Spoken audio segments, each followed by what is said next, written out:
Hey, welcome to episode 13 of The Hills Have Nerds, the podcast that's been proven to be the most efficient way to form experience for your listening skill.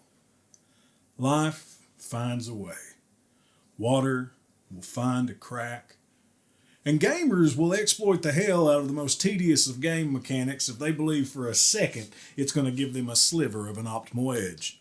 If you're enjoying yourself, you're doing it wrong. And today, we're optimizing the fun out of our games.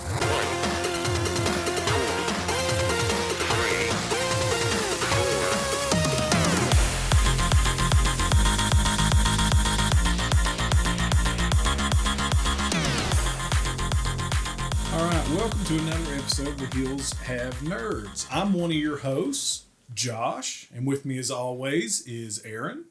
Sometimes. Yeah, sometimes. Cody. I'm here in body, not in mind. And Lee. Still kicking.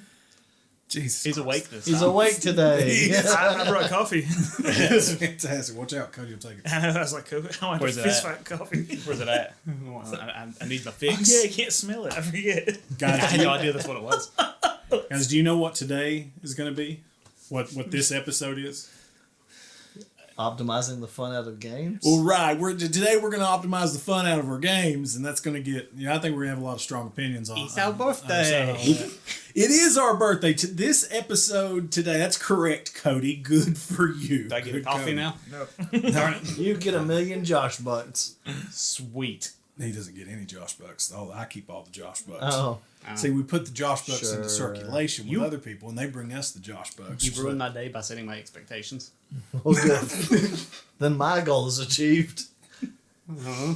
But today, this episode 13, is going to go out on May 28th. So if you're listening to this, it is someday either on or after May 28th, 2024.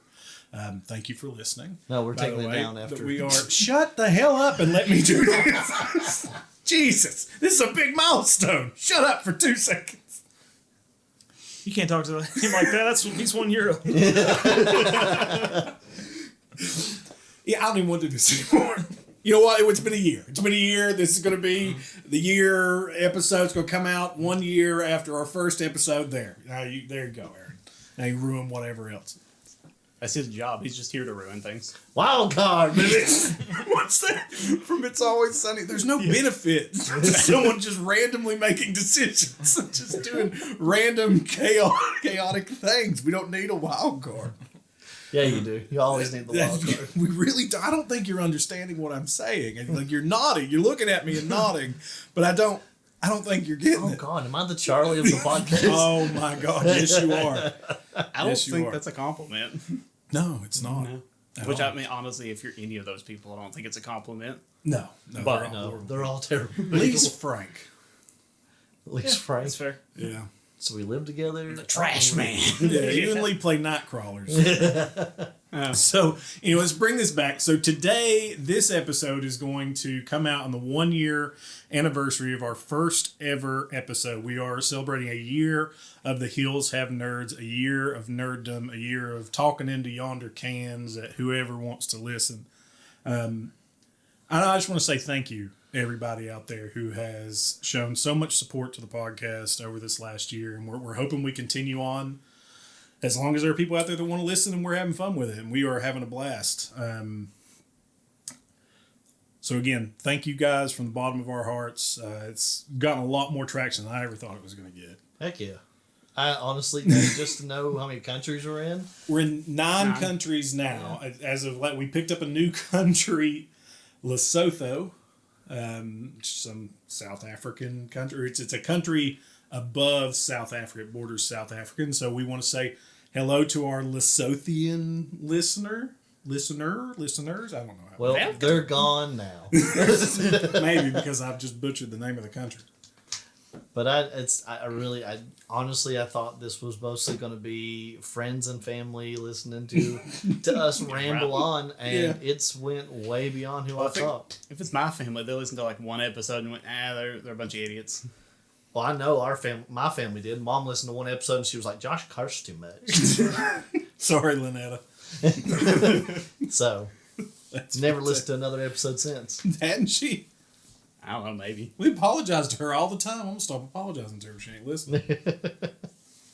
But speaking of getting another year older, today's my wife's birthday, so happy birthday, Elizabeth. Happy birthday. Today is May 6th, 2024. My wife is turning 29 today. That's what she'd say. And she won't hear this happy birthday until the 28th. Yeah, until the 28th. She won't hear this happy birthday until the 28th. But I'm just saying it anyway because, I'm a good husband. I send her some flowers today and got her some stuff. So. It's fine. Happy birthday, Elizabeth. Matters. You will remember Elizabeth from our Cozy Games episode when she was on there talking about her obsessive compulsive tendencies towards Stardew Valley. I was going to say portfolio of Stardew Valley. Yeah, the autistic savant way she dives into Stardew Valley. It's actually spreadsheets. It's kind of akin to what we're talking about, I think. Yeah. Maybe that's why I don't have fun with those games because I do try to optimize too much. Oh yeah, definitely. I don't have peach trees. This is ridiculous. I can talk about how I play it later. So today we're talking about whether or not to optimize your video games or optimizing the fun out of video games or board games, just games in general, all of it. And it comes from a quote from Soren Johnson, who was a developer on the Civilization titles, the Civilization video games, which was kind of a RTS creative thing. Yeah, I get that in a second. And we're going to get into that in a moment. But first, we got some stuff to cover. So one, happy birthday, Elizabeth. Check that off. Love you, baby. Second, as of this being posted, so as of May 28th, we should have up on our YouTube, I did a little video review of a set of collectible cards that Pike County Tourism released called Holler Critters. And they released these or to commemorate the Hillbilly Days Festival down where we're from. We're from Pikeville, Kentucky. I was born and raised. And so I did I thought it would be fun to kind of crack the pack and go through it and kind of do like a live response to it. So that should be live up on the YouTube, and hopefully that's done well, and you can go check that out if you want to. And the Holler Critters are little... hillbilly versions of Pokemon, right? Essentially, hillbilly version of Pokemon. Legally distinct. It's a whole bunch of possums. It's a lot of possums. There's only one possum, so I can't possum. There was only possum. You did get two the raccoon.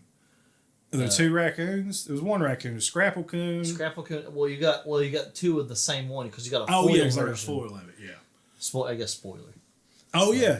Go watch the That's video. Just to give you a little bit of a tease. Yeah. Just so you know. Scrapple Coon and Fablequatch and Hikachu. Hikachu's problematic. But they were fun and they're really well done. Like I was absolutely blown away by the art. Go check them out. You'll see them out on the YouTube. That should be live, and hopefully people have enjoyed that. We have some news this summer, so we are trying to do some spotlights on members of the Appalachian community, and we want this to be our Nerds in the Hills spotlights. Hopefully by the time this recording goes out, we'll have sat down and done one of those interviews. It probably won't be live. That'll be out in ideally June and July, so look for those if all goes well, where we're sitting down with local creators and artists in these nerddom circles that we all love that are, local to our area, that are local to the Hills, because we are the Hills Have Nerds. That's the whole point of the podcast, right? Yeah. So it's kind of the idea. Yeah. So there are nerds in the Hills, and we want to sit down and do some spotlights on these people that are creating. There's people that are creating their own tabletop RPGs, creating board games, music, art, all this stuff that they're just putting out there into this environment and part of this world that we all love, and they're participating in it. And we want to talk to them and see what's going on there. So that should be something coming up that everybody can look forward to. And then what else we got? Anybody want to say the next thing? Talk about the next thing coming up? I think we're talking about doing the live episode in Columbus. Yeah. What is that? With our friends from the... It means we got a shady email, we believed it, and now we're going to go to Columbus to get murdered in some back alleys. Hopefully Lynn Bartles does not put us in some type of dungeon. She was a very nice lady when I spoke to her, and I don't believe that picture. Yeah, I believe she's the lady that I talked to when I went down there, but I don't know for sure because I'm terrible with names, first of all. before we go, we should probably write like not this one on whatever A kidney's manifesto. not working well.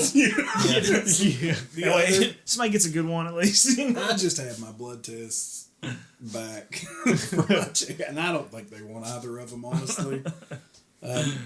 Whatever disease kidney they already have is probably working better than what I've got. If I honestly give me one, there's something in me. You're gonna wake up in an ice bath with an extra kidney. So we were invited by a friendly local game store up in Columbus. The guard to tower. the guard tower to come down and do some live episodes. They have a recording studio down there, and we're currently working out exactly the date and stuff like that. But that'll be again in the summer. There's a lot of stuff happening in the hills for you it sounded nerds. fun. Yeah. So We're really excited about it. It was an incredibly generous offer, so hopefully that's worked out, and we've got that planned out, and that's also that stuff to look forward to. That's what we got coming up. And then another little bit of news about how the shows are going to be constructed going forward is there's no longer going to be a what are we playing, what are we reading, what are we watching at the beginning of every episode. We're going to move that to its own episode as like a media catch-up deal, so we can take a little bit more time into what we're reading, watching, and playing. we're easily distracted and feel like that could easily just those topics alone take up like a full episode on their own. So yeah, I think that'll be better going forward, so we can get more in depth with that and have deeper, more fleshed out conversations about the stuff that we're Distracted. Us? Oh dear God, Madness. it's awful. It really is. How we've done 13 main episodes and 5 additional episodes, 1 live episode, and I think that was it so far. Look out for the live episode. Should have been posted by now. You can see that. That was when we sat down on Twitch with our initial live episode. Hopefully the ones in Columbus won't be as chaotic as that one. But it was a lot of fun, but it was absolutely herding cats. But that should be live up on the YouTubes for video on demand for everybody to check it's on out. pay-per-view. Yeah. All right. So let's get into our main topic. What's the main topic here? So our main topic is optimizing the fun out of our games, and where that comes from, where that idea comes from, is a quote by game designer Soren Johnson, who's a designer on the Civilization game, Sid Meier's Civilization, huh? Civilization. Dude, Assimilation. you really want to point out people saying words wrong? That's what we want to do, huh? I do it all the time. I do it all the time. That's what we want to do here. I point out my own. When you point out realize the it. ones you catch. We could That's do a true. contest, point out every word Aaron mispronounces. Oh boy. I don't think we got enough time. I don't have enough Josh bucks. We can start a spreadsheet. Yeah. Good Lord. There you go. Write in. Let us know all the words Aaron mispronounces. All the words all of us mispronounce. About Everything 6. Aaron's done wrong. At least 6. So anyway, so the crux for today's show kind of is based around this quote from Soren Johnson, who's a game designer for the Civilization games, Sid Meier's Civilization games. Anybody want to explain what Civilization was? I never played them. Civilization was a turn-based strategy game. It's an RTS. Well, it wasn't real time.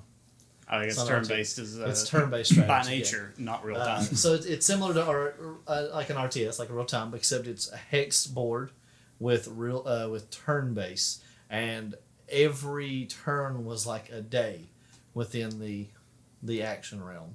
So and everybody did so. Like if we were all 4 playing, we each did our turns, and then they happened simultaneously. What were we doing? Building civilizations.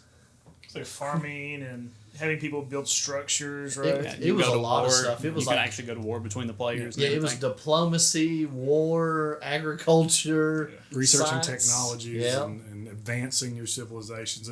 As people love the games, they're not my style, so I've never really played them. I but remember Civilization 2 when it came. Dude. There's another series called, I think it's called Lost Legacy, if I remember right. I could be wrong on that. But it's a civilization type, but it's a fantasy aspect of it, and it's a lot of fun. It's the one I enjoy. Oh yeah, Lot and more. there's a lot of games in that vein. But anyway, so Soren Johnson was a game designer for the Civilization games, and he wrote a post on his blog circa 2011, something around there. And it's a quote that is kind of like echoed through the annals of gaming since. And it applies to a lot of different things. He said it about video games, but I think it applies to a lot of things. And the quote is, given the opportunity, players will optimize the fun out of games. Amen. I believe that 100%. Me too. So what does that mean? What is he talking about in this quote? Optimizing the fun out of a game. So I think the idea with the fun in a game is to have the opportunity to do what you want to do and to explore. And it's like play for children. However, when you know that there is a more efficient way to do it, the temptation is there to absolutely push it to be as efficient and as effective as you can be. It's fighting games, basketball, any kind of strategy that you can put into a game to be more effective, people want to do that. Speed runs are that way. Oh my goodness, speed Everyone runs. is always trying to one up whatever the fastest one, and they're always finding glitches, they're finding workarounds, everything. But I feel like speedruns and to me fighting games are a little bit more different because of the nuance of what you're doing. Because you're discovering new mechanics, or you're playing against each other, and you're playing the game. You're playing in a different way than is intended. You also enjoy those. Yeah, that's. But you can optimize the game that way and not enjoy the game in a regular stance. But then you go back and do the speed run, and it's still fun. Okay. So I think I see the distinction you're making here. It's good. My thing is, whenever you're optimizing the fun out of a game, it is kind of like what I've done with Final Fantasy II. Cool, I can punch everything to death. Everything disappears in a red mist whenever I look at it. All I have to do is sit here and mash X. Well, I'm not doing anything anymore at that point. There's no agency in the battle. There's no fun. There's no... Going to fighting games, that goes like optimizing that out of fun. It would be like, example of Smash Brothers Melee. Like if you didn't know how to wave dash and do the technical stuff, it was much harder to go into a tournament scene to do anything if you didn't know those. Right, but I'm coming from like those mechanics themselves are still fun, and that's just a new way to play. So let's move on from that for just a second. And that's just me. That's just me. So I that's something we're going to come back to. What Aaron said, talking about like that's kind of specific example, and then what you're talking about with your stuff. So for optimizing the fun, we're talking about things like players will exploit game mechanics. That was something we just mentioned. Exploiting game mechanics, for example. Wave dashing was definitely an exploit.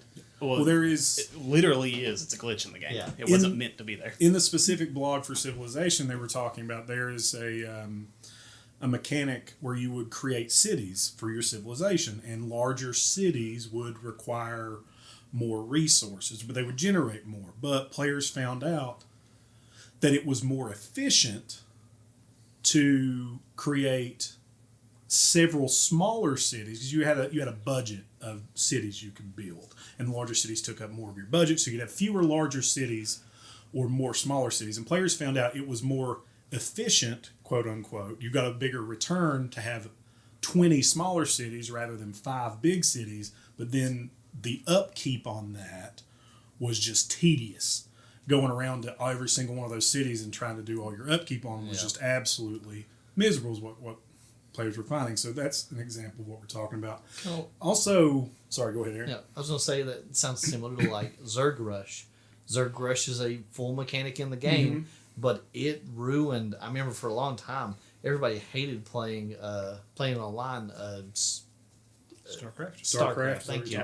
Yeah. I remember Star, but I couldn't remember the rest of it. StarCraft is a RTS game from Blizzard. Huge RTS. Had a monstrous competitive scene. Yeah, it's just one of the things that ruined it was everyone was doing Zerg Rush, where they picked the Zerg race, and they had these little units that they could just mass produce constantly and shoot out just over and over again and rush the other player before they got a chance to really develop. It kind of reminds me of what was it, Buddy for game night at page 3 for the Star Wars game. They Yeah. said it evolved into everybody just sitting in one end of the hallway and just moving back and forth. And it was like, no, you have to come to me. I'm not going out there. Because the first one to advance lost. Because there just wasn't a way to do it. So all the games just ended in draws because nobody would leave their room. So we're talking. So that's another thing. That's min-maxing. So min-maxing in MMOs, massive multiplayer online RPGs, min-maxing in tabletop RPGs. And what we mean by min-maxing is building your character and maximizing its output for a singular role, almost in a way that in some of these games can break, quote unquote, the games and make your characters overpowered. When first starting with Pat, that was one of the rules. He was like, no min-maxing, please. Yeah.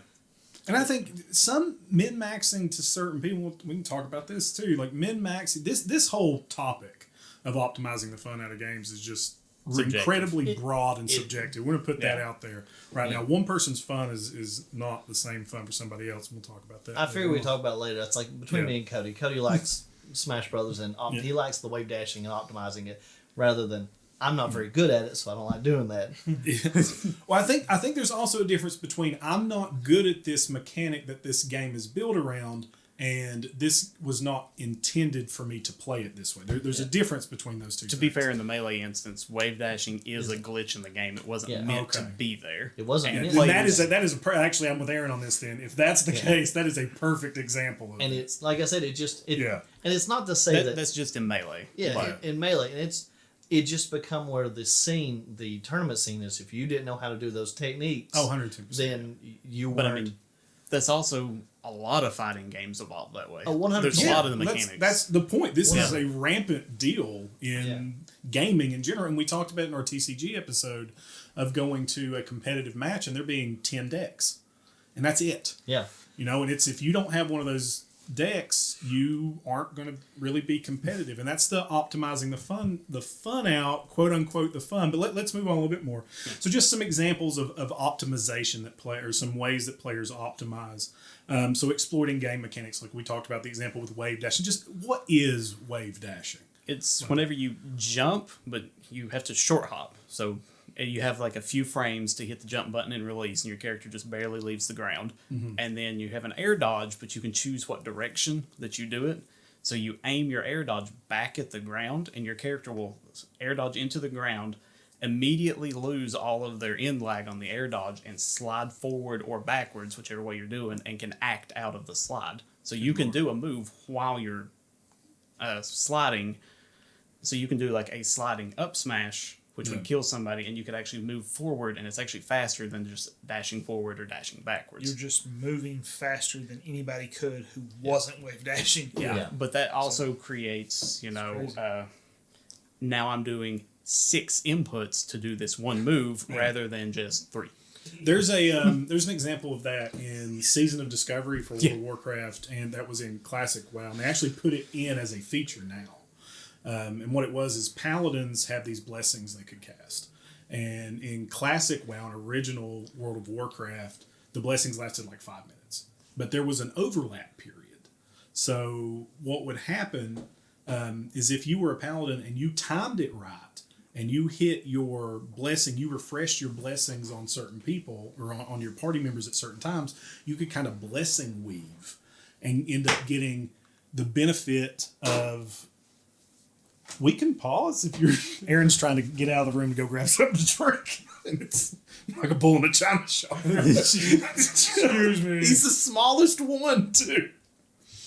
No, but so, and you could blessing weave. And so, but it was literally like for a split second. For a split second, your target would have the effect of 2 blessings on them. But it was optimal. And it would just over the course of an entire fight, it might equate to like a 2% increase in output of damage or healing or mana regeneration or whatever have you. But it was the quote unquote optimal way. And so when they released WoW Classic servers, when they re-released Vanilla WoW recently, that was something that they didn't put in because it was a bug. It was just a bug. It was a glitch with the way the game recorded input. It was like an input lag deal. And so now their infrastructure was better, and they just took it out. Well, players lost their mind. They were like, no, we want that in there because that is a place that we want that. And the devs put it back in. It's kind of like the wave dashing in Smash. It's in Melee, everybody loves it. And I mean, it creates this barrier of entry, honestly, because I mean, it is cool. So it creates some really cool movement options. Yeah, they've tried to. Every Melee player ever since, and every Smash game has tried to find out how to wave dash. Yeah. That's like as soon as you pick up the new game, it's like, Yeah.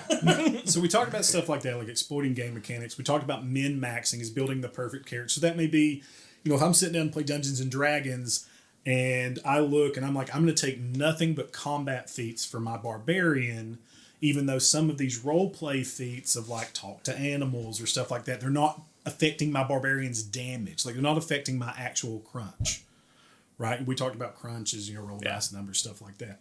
It's sitting down and creating a character to maximize that character's output or maximize it for a certain thing. You may still build a skill-heavy character, but you're building it to be good in those skills. You're maximizing this character's potential in a very specified way in order to try to compete against the game.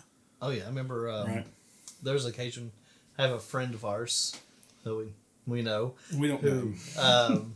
Who every time I played a game in RPG, when one of Pat's, I remember I would always talk about it to him.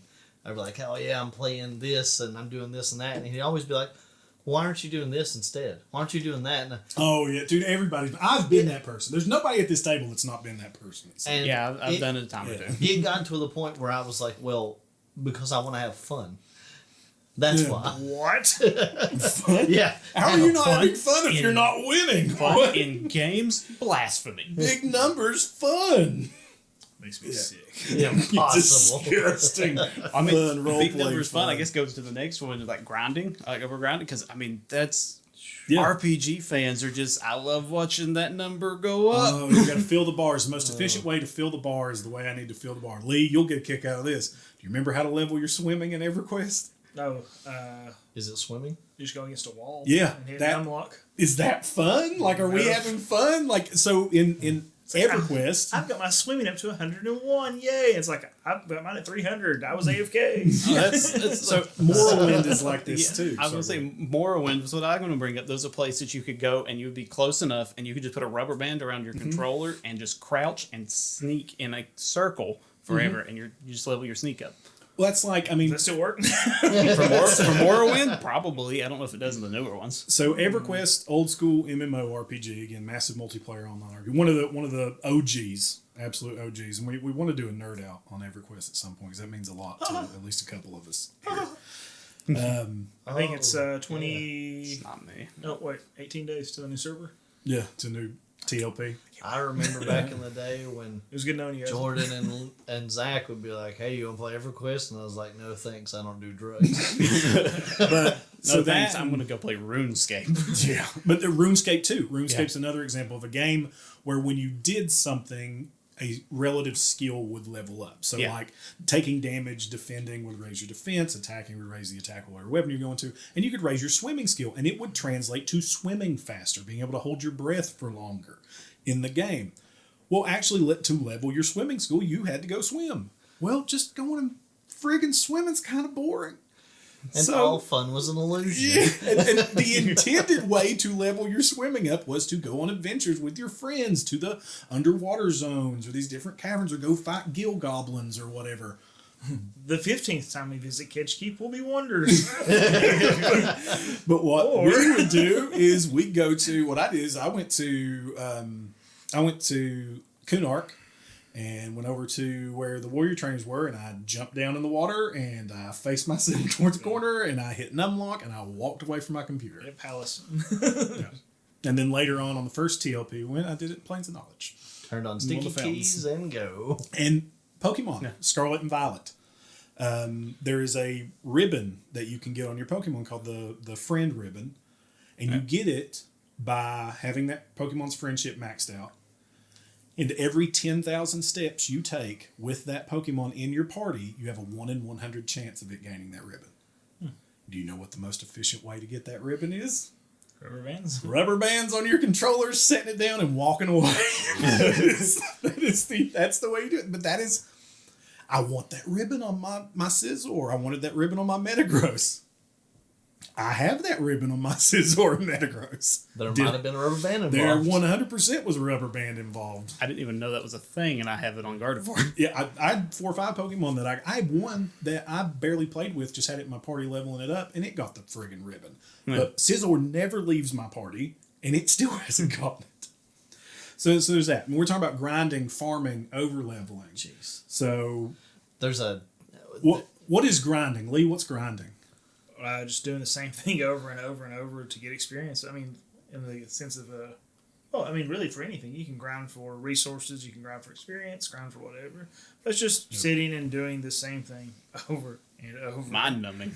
Yes. Which I love it. Usually a tedious task over and over again, too. Yeah. So I will gladly get some kind of reward. And kill a bajillion of these things. Just watch number go There's up. always the optimized way to grind. Yeah. Kill rats in the basement. I'll kill 1,000 for you. In that same blog post, Soren Johnson talked about.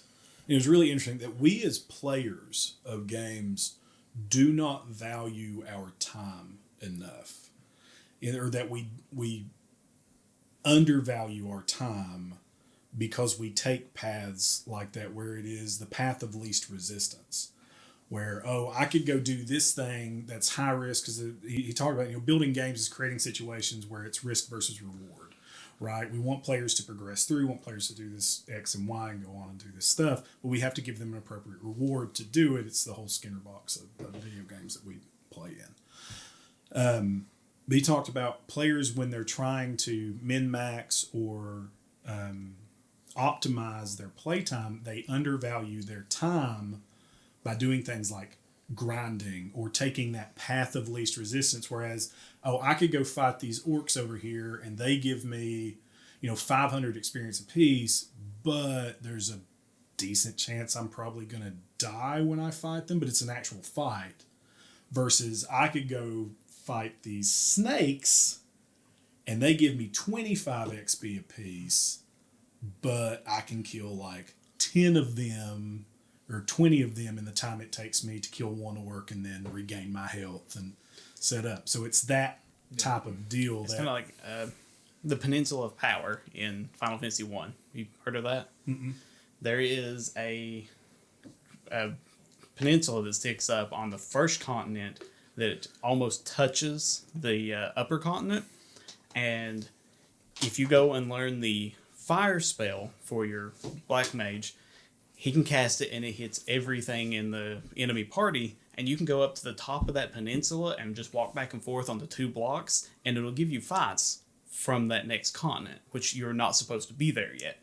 Mm-hmm. And all of them are weak to fire, and your black mage can just nuke them. Yeah. And you can gain like 10 levels.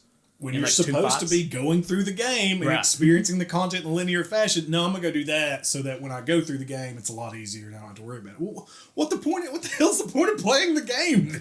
I heard about it, and I went up there just to see it work, and I was like, well, I'm going to reload. I don't want to do that. I want to actually play the game first time. What's that guy's name? The first boss or whatever in the castle. Can't remember. Final Fantasy 1? Yeah. Garland, there you go. Garland. Garland's like, I'm going to go here and I'm going to absolutely cave Garland's skull in. I don't think you can get fired before that fight. Oh, okay. So. That's like, I do that in Pokemon too, man. I do it all the time. I'll make sure my starter will be at least its second stage before I even think about the first gym. Like, you ain't getting nothing over on me, man. It just makes me think of Kingdom Hearts. I wouldn't leave Destiny Island until I was level 10. Because I'd sit down with Selfie and just fight her over it, because she had the jump rope that was easily countered, and I would counter it and it'd give you 2 XP every time, and I would counter it over and over again until I was leveled up. And she can't die from her jump rope hitting her in the head, but it drains her health, so she'll get down to 1 HP, and you can just keep doing it, and it's like, okay, when I'm done, just tap it. Yeah. That's the thing I'm getting. We as players undervalue our time. Like, is it worth our time to sit there and do that when we could be experiencing the rest of the game? But that's low risk, moderate reward, right? Like it's low risk. We're getting what we want. Is that we're seeing those bars fill up. I wonder if there's some. I mean, I'm sure there is some kind of psychology to that, and the workforce and the way we do things as a society. It's like pushing to continually do the easier thing, the more efficient thing, when we could actually do something more fun, more Oh yeah, much more risk. But there's probably some very deep. I'm sure there's people that have done all kinds of psychological studies on gamers and why we do things we do. It's like I have tried to not do that because I've went back and started doing like randomizers for things just specifically to make the game harder on me because I find that fun. Yeah, that's actually. Did you is that a new development for you? No, it's been like the last couple of years. Yeah. I think as I got older, I did the same thing. 110%. Yeah. It's like I want this to be more challenging. I want the fun now. Yeah. You were talking about the experience and stuff, and it made me think if there's an artist that I watch who does a comic book called Awkward Zombie, but she talks about all the time that she can't stand for anything being like resources or experience to go over their amount. Once she hits the max, she does whatever she has to do to empty it or lower it so she can to gain or not gain anymore. Oh yeah, there's another thing in the Civ example for that, where your people would go out and mine or gather resources. Excuse me, and then they come back, and then your town would gain like hammers. It was the currency, and once your hammer bar filled up, your town would learn some new knowledge. But if you were doing something that gave you 5 hammers and you needed 4, those extra were like lost. Yeah. So there was this whole thing of players would wait to do certain things so that you were just being as brutally efficient as possible. And I found myself doing that in games. I can't think of an example right offhand. I had it before the show. Scythe. I do that in Scythe 100%. Oh yeah, of just being. Yeah. I will go out of my way to make sure that I am efficient in bringing this up, when in reality, if I actually thought about it, had I just went and done the thing I was trying to do and lost my 2, it would have been more efficient time-wise. But because that's a visual loss of resources that I can see, it causes me to then kind of hyper-fixate on that almost and be like, okay, I can't overcap that, or I can't be used to me. Pokemon is an example of it. Whereas it'd be super fast for me to just throw in, because when you're dealing with effort values, your final effort values on a Pokemon, they only go up to 252, and you give them these medicines and they give them 10 apiece. Well, if you give them a medicine for the last one, you're losing out on 8. Technically, you're overpaying for that.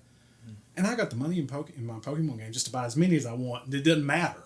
But I will make sure that I give them the exact amount and then go down to these little feathers that give them individual values and do the feathers instead to get those last 2 on there. Even the 2 don't even actually translate to stats because you have to have 4 of them to make 1 stat.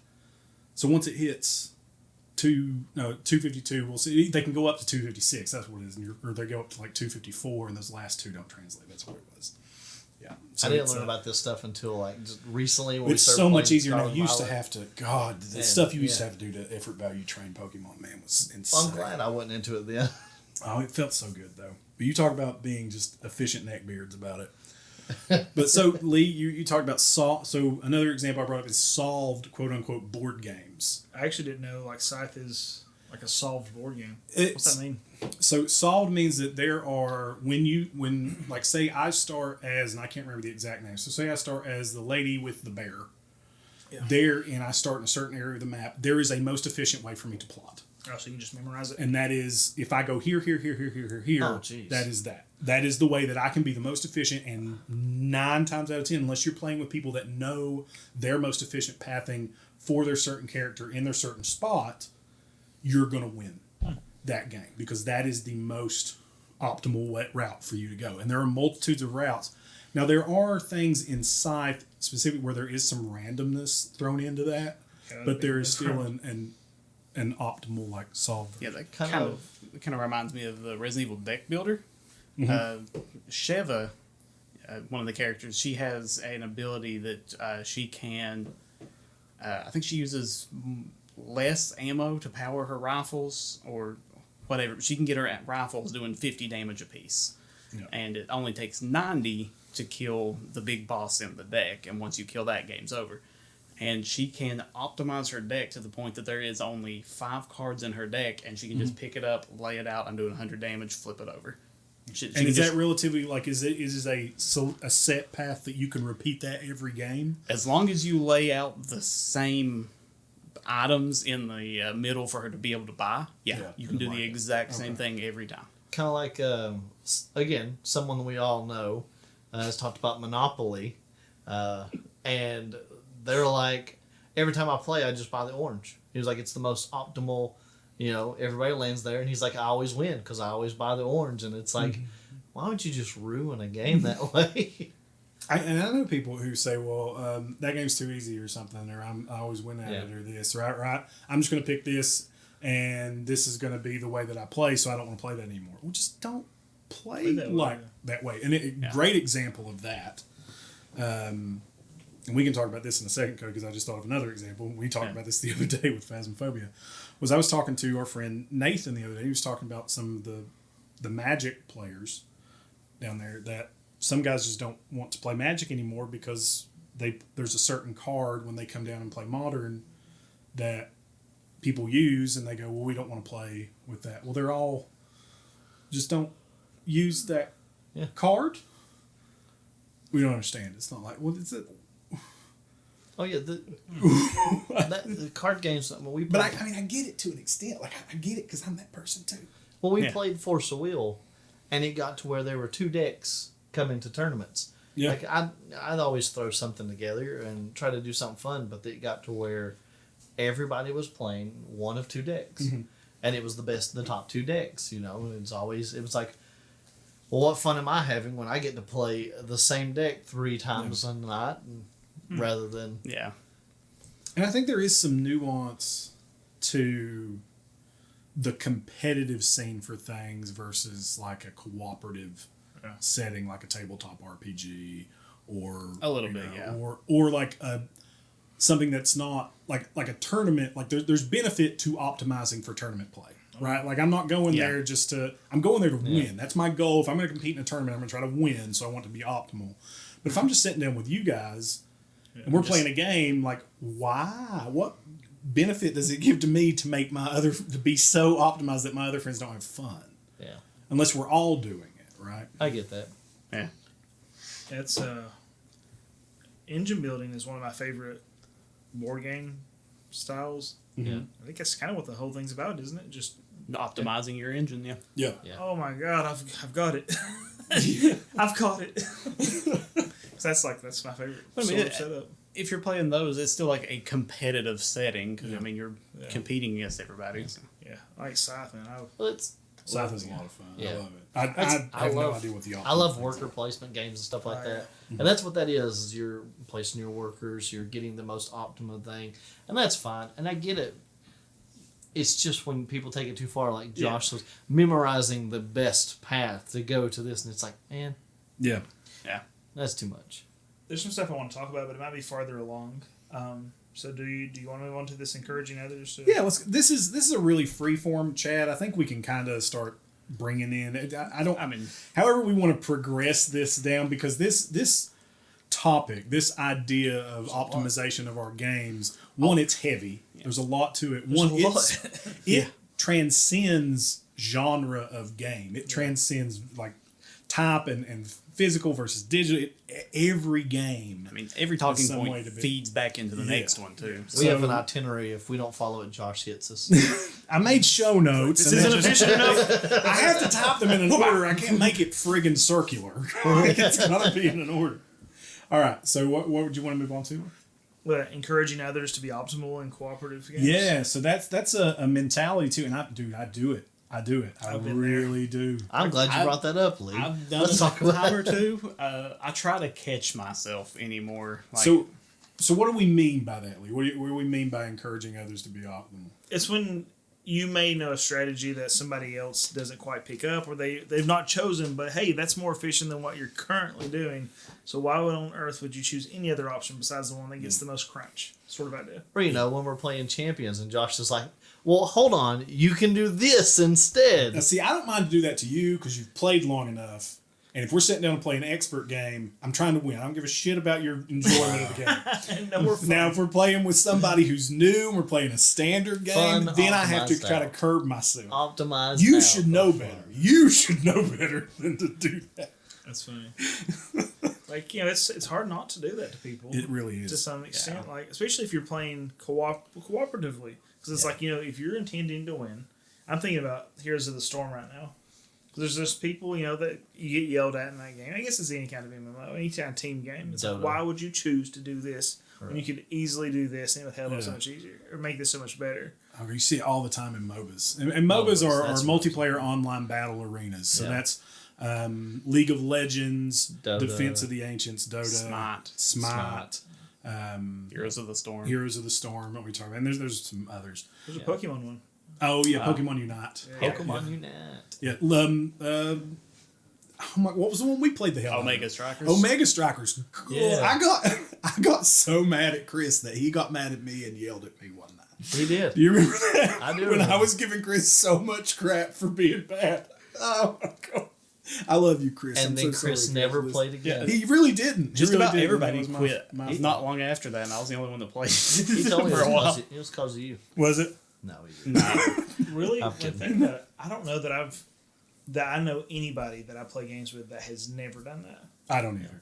I feel like not bully somebody. I bullied Chris. I want to say that out loud. I bullied Chris, and I did not. I thought we were kind of ragging on each other, and I took it a little bit too far, and I apologized afterwards. He yelled at me.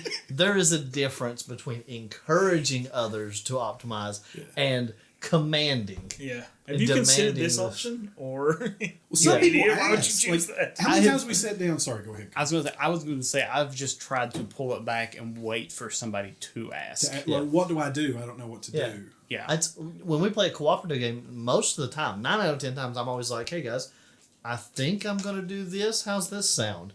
I usually try to weigh options. I've got to the point in games where, our game group, and I don't know if you've played with other, but I don't want to say names. Yeah. Yeah. So I don't want to say names out loud. So that when we sat down, they are, dude, you talk about some optimizing mofos. Like it is, why are you doing that? Well, if you did this, it would be better. And listen, I've played enough games. Like I know once I figure out what the general core of a game is, I kind of get it. I don't want somebody to tell me what to do unless I ask. Yeah. And these guys we play with, like it is, you need to do this, that, and the other thing. And I've just got to the point where I'm like, thank you, but I will take my turn. Thank you. He's like, well, yeah, but if you, I go, thank you. Thank you. No, thank you. I will take my turn. Yeah. You take your turn. And then I'll catch myself. We'll play another game afterwards, and I'm doing it to him. And I'm like, I gotta reel it back. I was going to say, when we played Gloomhaven, we sat there and we were on a boss fight. That's a tough one, dude. We were on a boss fight, and we was like 10-minute turns, all of us sitting there. It was like, I can do this, What are you doing? I can move over here and do this. And we were all talking about it because the game gets difficult in places. Well, there's a difference in that too, where you're all mathing it out and trying to come up with it together. And then there was Wayne. Oh yeah, Wayne would be like, "I'm gonna go over here and ruin everybody's turn." I don't know a single person that does that in anybody's TTRPGs. Do I know anybody that does that? That just goes off. Maybe you shouldn't let me play a goblin. I'm gonna tie this rope for safety. Safety rope. If Aaron's having fun in a game, usually other people aren't. Well, that's not true. The wild card, I think that everybody's having fun. Wild card, baby. Wild card. I appreciate the wild card. It's fun. Thanks, Lee. Yeah, sometimes I'm kind of the wild card too. Sometimes it's fun. Other times when you're trying to herd the cats and you're trying to get them to chaos is fun. I'm all for people sitting down and playing and enjoying their characters and getting into it and role playing. And that's a lot of fun. But at the end of the day, we have a goal we're trying to exceed. And there needs to be table expectations set. in that, hey, I'm going to be the wild card. I may play a little crazy, and I'm not talking about you exactly, Aaron. You don't do that as bad as some people we play with. But It's like Leroy Jenkins, man. Dude, you're trying to herd these cats towards the goal, and then I'm like, God, I'm the min-maxing guy, but I'm like, somebody has to be. Otherwise, we just get dropped and scatter. We're like cockroaches. When you tell the goblin to go pick up a hammer, cursed or not, he's going to go pick up the hammer.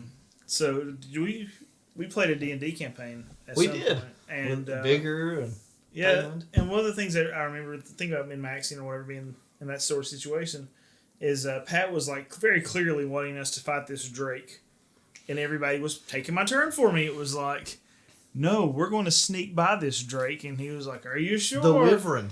It was the Wyvern. Yeah. And they were like, everybody's like, we're sneaking by. They kind of kept shutting me down. I'm a bard. Pat's like, what do you want to do? And I was like, It was. And we talked about that? We talked about this in our RPG episode. Yeah. That was that horn that you took from the Cobalt Cave. I was like, we're fighting this, boys. Pat wanted you to do that, and you were forcing him. I think that he was asking the whole group. He was like, "You guys don't have to fight this. You guys can sneak by." And everybody was like, "Yeah, we want to sneak by. We don't want to fight this wyvern." And then we were like, "Okay." And we just see Lee hand a paper to Pat. He's like, "All right.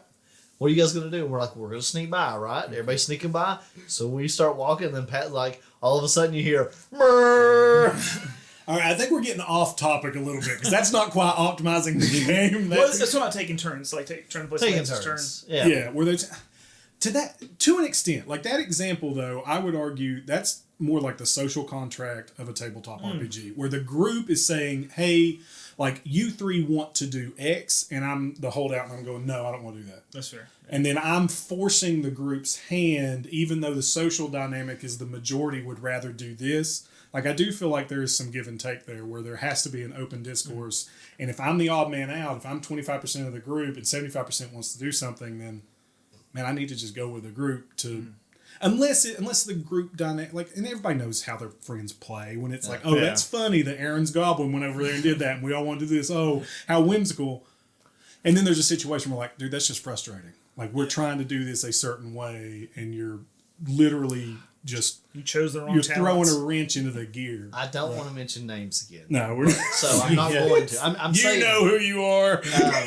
but there, I remember somebody telling us, but there was a Pathfinder Society character who everybody hated playing with him because he would do things intentionally to just for chaos. He wanted wild card. He wanted to do whatever he wanted to do, and he did things that would, like, I remember our friend was running the game, and he was like, "I'm gonna go do this," and he was like, "We need to go talk." And they stepped to the side, and he was like, "I'm not gonna let you do this," because apparently it was going to absolutely just destroy the campaign for him. And this was. This is Pathfinder Society. And he was like, "I'm not going to let you do this." Go back to episode 2 to find out what Pathfinder Society is. It's organized play by Paizo, which has a whole big arcing thing. Go back episode 2 and check it out. But apparently this was just basically going to get everybody killed. Yeah. Kind of thing. And he was like, "I'm not going to let you do this." So, like, that thing, that's pushing it too far. So that, again, like, encouraging others to be optimal in cooperative games is where you're, like Lisa, you're either taking their turns for them. You're saying, for example, if you played this or if you did that, it would be better. And if someone didn't ask you to do that, that's use your can be dagger instead of your intrusive. sword. But that comes to the DM should have some responsibility to be able to save the other characters. We should be able to. They should be able to run the game. I've seen an argument that this is probably getting off topic a little bit, but it's for the we haven't D&D. done that at all. Yeah. So. It's for like players. Like whenever you would sit down across from the player, you're not going to be like, "Well, I want to tell you how to play your character." Like there's a social contract between you and your other players. Like you wouldn't try to control somebody else's character, correct? Yeah. And shouldn't. I definitely have tried to. Shouldn't. But I know people that have actually looked at him and said, "How did you do that? How did you do that?" It's like, it's none of your business. Yeah, but then it comes down to somebody mentioned, it's like, well, if you're talking about your DM, the world is their player character. So you shouldn't try to control their world as their character. You can alter events and stuff, but you shouldn't tell them how their world works. Yeah, and I'm guilty of that sometimes. I mean, it's to an extent because, I mean, the story's still pushed by your party, so the DM still has to work around that. Yeah. But the world still functions in a certain way. Yeah. And the example is like, we're trying to play this fantasy game, and the person was like, I'm playing this guy with a gun or nothing else. It's like, okay, well, I guess you're not playing this fantasy game then. And I feel like stuff like that should be okay. Like, it's okay to, if someone says, I want to do this, or I want to min-max this way, or this is what I want to be. And the gun guy in a fantasy setting is not the optimizing the fun out. Yeah, we're getting off, but that idea can still be pulled back into what we're talking about. If someone wants to min-max, and the group does not want to play min-max characters, and having that character, if having that character where they are min-maxing their fighter to be a multi-attacking archer that can strike from range and definitely jump out of the way, if having that character in there is going to cause an issue, then there needs to be a conversation about it. But if it's not, then there's room for that. Like, if it's not going to be a big problem, and your DM feels like they are skilled enough to work around that, then who cares at the end of the day? But there still needs to be a social discussion for that, especially in tabletop RPGs about your min-max. But there's a room for that min-max character where that person can say, hey, this is the way I want to play, and that's okay. And there's room for the group that doesn't want to play that way. Yeah. And that's okay. And that's, tabletop RPGs are kind of unique in that because they're so malleable. Yeah. Right? You're building. I see people online, and this, again, is an aside, and we will get back to the main topic in a second, guys, I promise. Yeah, we have derailed. But I see people online talking about, like, being aggravated because Dungeons and Dragons is adding in all these new, like, characters and their, races and genders and this other stuff. And I'm like, adding stuff in is never bad. This whole crap is make-believe. If you don't want to play with that, then don't. Yeah. Like that. Like, more options is never. Why is more options bad ever? You don't have to use any of it. No, that's like.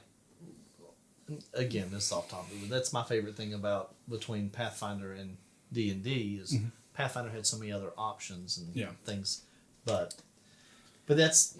We probably should pull back into... Actually, this is going to lead into a little bit. What Cody was talking about. It's the dungeon master's role to then try to, like, curb the group or set up situations or talk to them. Well, what about the developer of these games that are exploitable? So that leads us back into another Soren Johnson quote, where sometimes it is the developer's role to save the player from themselves. What do we mean by that? It comes in patches, I guess, for if you're talking video games, where they patch out an unintended bug or something that people are using to break the game, so make them play the game in the way that was intended, which is honestly probably more fun for the majority of people in the end game. I was actually going to mention Remnant 2 recently.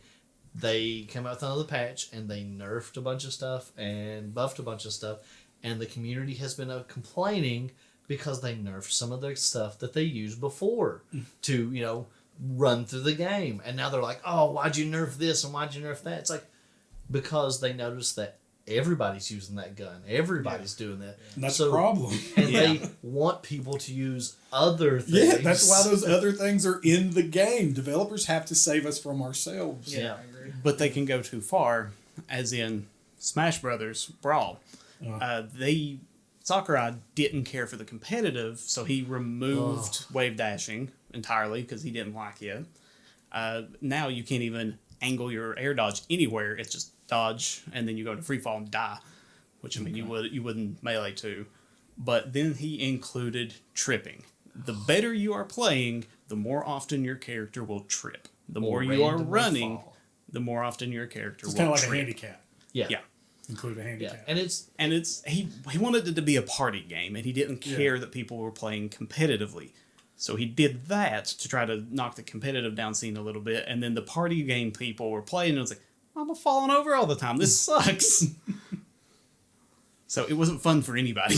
Yeah, I think that's 100% true, saving the player from themselves. And I think that is kind of like the setting the late table limits when you're having a a session with D&D or whatever else. It's not just patching, right? Like it's just Yeah. at the beginning of game creation. Yes. Yeah. Putting in your systems and your mechanics. Oh yeah. I mean, This pencil does 1,000,000 damage.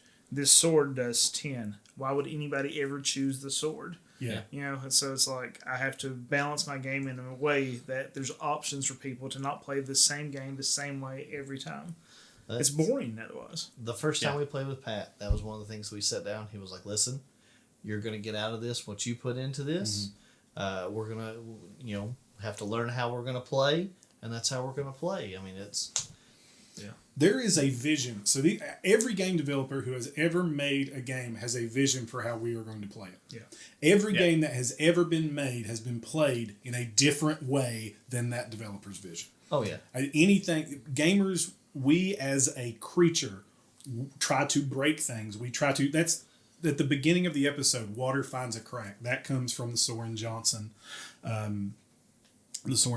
blog, where they had a saying when they were developing is water will find a crack. Gamers will find a way to min-max things, to be the most efficient to get out of it. When I was in school, we did the final thing you did for game development classes where you developed a game. So they would have free sessions where you could come in and try out, the class's game.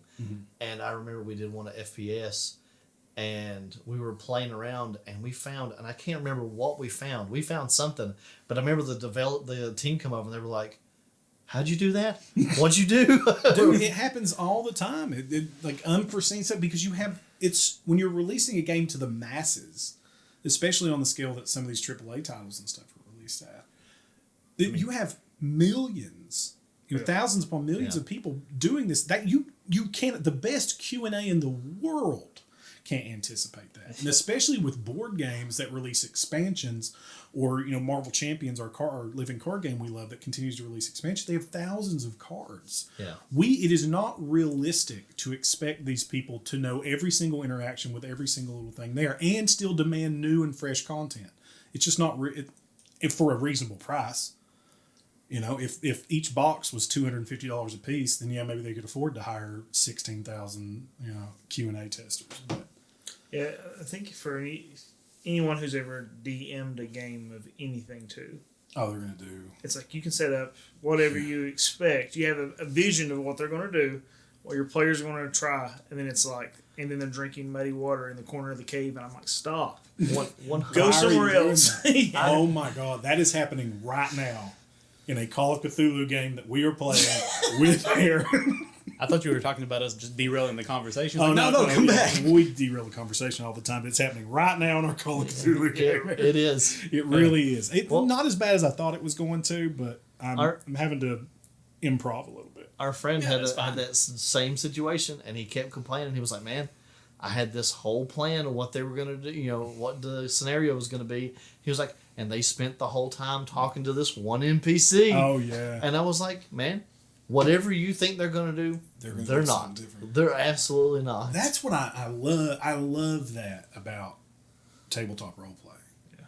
I really do. Just as a keeper from a DM perspective of setting it up and just letting my guys play and being like, okay, I got to be on my toes and kind of set this. I need them to get to point B. I need them to go from point A to point B. They're going to go to A 1 through 16. And I only created A 1 through 3. So they're going to go to 16 before they get to B, but I have to figure out a way to move them around, and that's it. And I think from a game design perspective, some developers enjoy that task, but you see it in like I'm going to call back to World of Warcraft a lot because I've had 20 years of experience with this game. That players are going to find the most efficient way to do something, and when it gets patched to a point where it is to their own detriment. The game right now is in one of the best balanced states it's ever been in as far as damage output from all of its different classes.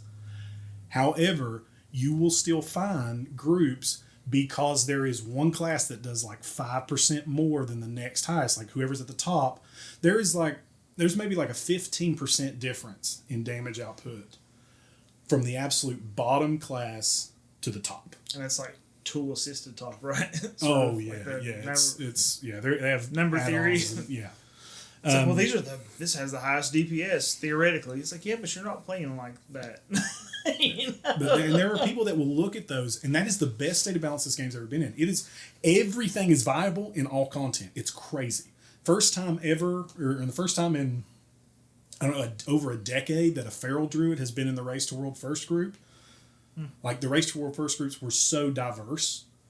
Like, that's huge for this game to be at that, the balance at that peak level. But there are still people out there on the forums that are just going, oh, well, my class is, on the bottom of this tier list where everything's really close, but we're on the bottom, we suck. Everything sucks. It's just, you can't bring it. You can't bring that to a group. It's awful. I don't want that. I want Vengeance Demon Hunter, which is the quote-unquote best tank. And then that skews the appearance, it skews the numbers of these things appearing in content because it's the top. It's number one. But it's number one by like a 5% margin. But because players will flock to those margins, then that skews the numbers of those roles you see in content. Where people doing these high level dungeons, most of the dungeons are being done by Vengeance Demon Hunters. Because they're number one, even though everything else can do all those dungeons, but people are like, no, that's the most efficient, so I'm going to be that. It's absolutely amazing. I mean, they did it in Final Fantasy. Stuff like that's how you get that class nerfed. Yeah, and that's the developers' role. The developers are coming in kind of passionate, even though it's in a really good spot. They've done it to where if people would just step back and go, man, I really want to play Prot Warrior, but Vengeance Demon Hunter is the number one, and Prot Warrior's number 3, so I'm going to be Vengeance Demon Hunter. No, you don't have to be. You don't have to be. If you feel like you're a better Prot Warrior, go do that. Yep. I think WoW's talent trees are a great example of that because you get certain talents, and the idea with the talent tree is to have choice in your character, right, in the way you build your character. But they've tried for years. Yeah, that's not just a WoW thing. That's everything. Yeah, I mean, anything that has a talent tree build. Diablo is bad for that. What's that other one that's like Diablo? It's very Path of Exile. Oh my goodness. Path of Exile is probably the worst because it has so many, and there are so many that if you go spend any amount of time on forums, well, that's useless. That's not going to do anything. Yeah, back to the trying to save players from themselves. WoW tried several times to set up talents that were like, these are fun. This isn't about numbers. Here's some different stuff. But then it's still like... adds more flavor. Yeah, and the players are still like, this is the most efficient. Boom. It's hard. It's hard for a developer or somebody in control of a game to set it so that the water can't find a crack. Yeah. It's difficult. I think the most not fun I've had in a game was playing Diablo 3 with a friend. And they had already beat the game, had the max armor, and they were like, we're going to get this armor for you. And then we went to 2 different dungeons, unlocked a different area, went to the smith. She gave me these crystals. She was like, all right, go now. You have to go maximize these crystals, bring them back to me, and I'll upgrade them, and then go back to him and put them into slots. And then we need to upgrade. We need to go through this other dungeon and then maximize that. And I was like, I'm just not having fun. Yeah. Dude, we as gamers do that. And I've done that. I'm guilty of that. Introducing a friend to a game and just immediately overwhelming them because this is the best. Because I've learned all this through trial and error. Yeah. And I don't want you to have to go through that because that, in my mind, wasn't fun when in reality I probably was having a ton of fun playing this game to that point. Yeah. And I'm just I'm rushing you through levels and just throwing loot at you. You're not getting never attacked a single thing. It looked like a Toho level because there was just she was playing the max gunner and there was just lasers and rockets everywhere and I was like, it's that Adventure Time clip. Finn running with the sword and just blasting everything. Jake just running back. That's 100% what it was. We've done that on EverQuest. We power leveled somebody with a drink. Dude. And we power level them. They go, okay, and they're done. Yeah, there's no dude. I don't know how many times I've been power leveling. I'm just sitting there. I'm like, dude, I shouldn't say names. One of our friends did that to me the last TLP I played on. I logged in, just told everybody I was playing, and he was like, oh, do you want this? Do you want some of this stuff? Let me give you some things. And then I have it, and I'm like, I just want to play with my friends. That's what I want to do. But I've done that before, and I get it, and then I got to take a step back. I've been in both both places. I've done that in other things as well. I've been like, here's some upgraded stuff. Here's better stuff. But I think it comes from an honest spot. Yeah. You know, I think it you does just a want lot your of times. buddies to have fun. Yeah. And you want to be impressed with the stuff you have. Yeah, it's not to say that it was a bad experience. It was one of them that it optimized the fun out of it. Yeah. I didn't have fun because I didn't get to technically actually play the game. They defeated everything for me. They were giving me better stuff, but I was like, I'm still under level for the places we were going. But I don't know. I would throw botting into this discussion too. Oh, yeah. Yeah. Like getting a third party program to play the game for you. That I don't understand. I have never understood the botting ever. Botting to do things or like aim bots in an FPS. Like, I've tried these idle games for the phone. I know Lee plays so many of them. I do love idle game. I like a game that I can go peck around on and set it down. I tried, and Raid Shadow Legends one of them I played for a while, and it was Raid Shadow Legends. sponsor us. We're looking for sponsors, Ray. Come on. But Somebody at Raid was like, out of their sarcophagus. There's just a fist explodes through. We have been summoned. It's like a hand, like $30 in their hand. Ah! Take this to those hillbillies. I tried the game out just because you see so much of it. It's been forever ago, and I thought, I'll try it out. But it's one that it'll play itself. It's nice looking, and it was a decently fun game, but it just played itself, and it was like, eh. See, I like those games because I know what I'm getting into when I play an idle game. Like when I'm setting up an idle game, I'm just tapping things, spending resources, filling up bars. That is what they are. That is what that game is. It's not anything else to me. I'm talking like those botting. are kind of like building an engine for something. Yeah. I'm talking like taking or installing a third party program that plays the game for me in like an MMO to go, farm materials. So say I need all these different void essences because I want to craft a specific robe, but I would have to go farm them. And by farm, we mean go kill monsters until they drop. You're farming for them. I would have to go do that for an hour, or I could download a botting program and let it do it. And it's cheating. There are, in a lot of games that's cheating. Some it's not, but Josh, I love you, but I'm going to say this on the podcast. I did not have fun playing Nevergrind. I felt like that's what it was. It was just click button. Nevergrind Online. I would throw this out there. Love that game. Everyone should go check it out. It is a blobber. It is and a blobber is you get together as a group and go through a dungeon, and it has multiple classes. They just introduced a talent system. It's great. It's super unbalanced. It's wonderful. You notice how he makes it sound really cool, but all it is just pictures, and it goes click. It's an old school game. Like it does not. That's it. It doesn't. First off, there's a bar. You have an action bar, and there's a rotation you can do. It's not just click, attack. It's not old school EverQuest. Click, kick, punch. I felt like I had more actions in Might and Magic for the PC back in 1999 than I did in this game. This is a game that's supposed to harken back to... I get that you didn't understand the game and it didn't appeal to you. No, I didn't have fun. I get that. I understand it. But don't accuse the game of being something it's not because you didn't like it. Okay, don't do that because this is an indie game. It's called Nevergrind Online. The developers put a lot of love and heart into this game and is very active with the community. I do not want to crap on this game at all. I love it very much. I bought everyone copies of it. Aaron doesn't want love and heart. Aaron wants fun. I love it. But it's a grind. Like the whole point of that game is grinding. Is grinding, and that's that's the part that I hate about. It's RPGs. Nevergrind. That's a play on EverQuest. Yeah.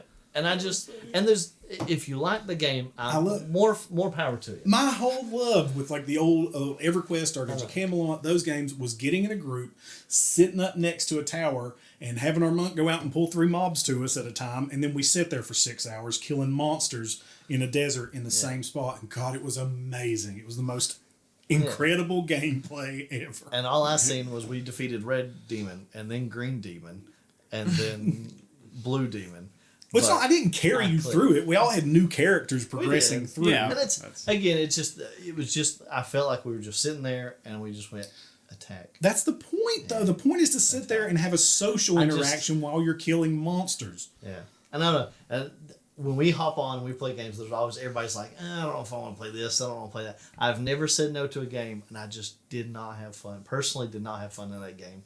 It's the only game I would ever say no to, and I love you, Josh, but I didn't care for the. I did not care for that game. Just grinding. Yeah, I love it. I love it so much. Anybody that wants to play Never Grind online, holler at me. We're gonna play some Never Grind. I can't believe Lee's never played it. Yeah. Dude, I'm serious. It's up your alley. 18 days, man. If I could, 18 days, I'll sell my soul to EverQuest again. If I could, I'd give you my copy so you could play with Josh. Next time it goes on sale, I'm gonna buy you a copy so you can get. It's like $2. And I know you're talking about it. I'm like, that doesn't sound fun for Aaron, but that does sound fun to me. Dude, I will play it one day in coming weeks and like record some of it and send it to you or show you. Like it's phenomenal. And that's to each their own.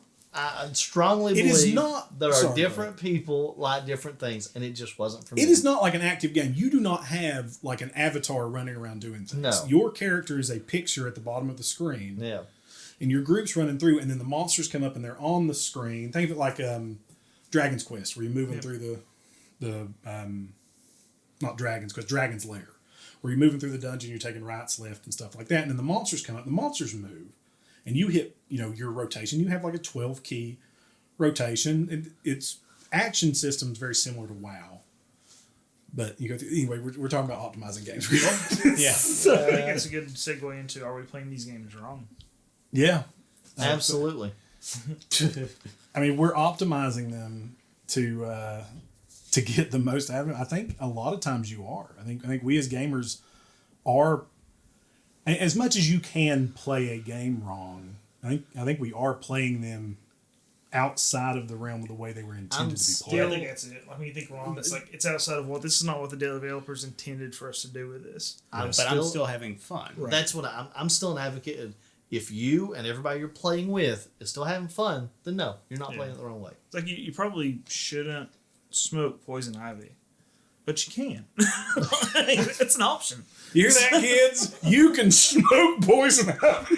You probably shouldn't. This man's teaching your children. You shouldn't, but you can. Michael went to the hospital for that, thank you. Not specifically smoking, it was burning something and inhaled the smoke. But Really? Wow. yeah, he actually went to the hospital for a few days. Yeah. So it's like that's not. It wasn't on purpose, but I don't pretend to understand the use of just- poison ivy. just disclaimer there. Smoking is probably not what it was intended for. I don't know a lot of uses for poison ivy. I don't know either. Maybe just Besides catching poison ivy. Sending you to the hospital if you smoke it. Yeah. So, it's there to protect the gnomes. No. that's what we're talking about. It's there to protect the gnome. The intended use for poison ivy. Anybody remember David the gnome? Yes. Oh, Yeah. absolutely. Oh my God. Look around. There are many things. So to did he have a see. poison ivy fence? I don't know. He should have. No, should have. the show was about David. And if he had a poison ivy fence, he wouldn't be able to go anywhere. David lived in that tree. He lived in like a mushroom or a tree. Yeah. Like a tree trunk. mushroom. His wife's like, we're starving. He's like, it's an ivy. The poison ivy keeps everything away. Does it keep them out, David, or does it keep us in? It ended with two little skeletons. Because I got curious and smoked it. One's holding like a cork gun. The cork's out. Lee told me I could. Their heads are laying next to each other. But that is interesting to think about. Like, is there a wrong way? Because I mean, if you're having fun, is it really like wrong? I don't know. I think the wrong way is when you make it not fun for everybody else. I wouldn't say the wrong way is whenever I was playing Blitzball in Final Fantasy X, and I go and recruit 3 characters. A new goalie, because when you start with sucks, a new forward, just so he can sit over there and block something, and then a new center. And that center is the center of my strategy. You give him the ball because he has such a high speed. He can go around and gather up everybody, swim to a corner, pass it to your main character because he has the best shoot in the game. He scores real quick, and then you give the ball to that center, and he swims around for the rest of the time because nobody can catch him. That is a very good example of this. But Blitzball's not fun to start with So I just want the rewards from it so I can quit. That's fair. So I find, like, when we sit down and play Marvel Champions, sometimes that, people bring decks like, oh, they're new players. And we have a very welcoming atmosphere where we want people to come in who haven't played or are new to the game and bring decks they put together or just, starter decks. And we'll play what we can. Yeah.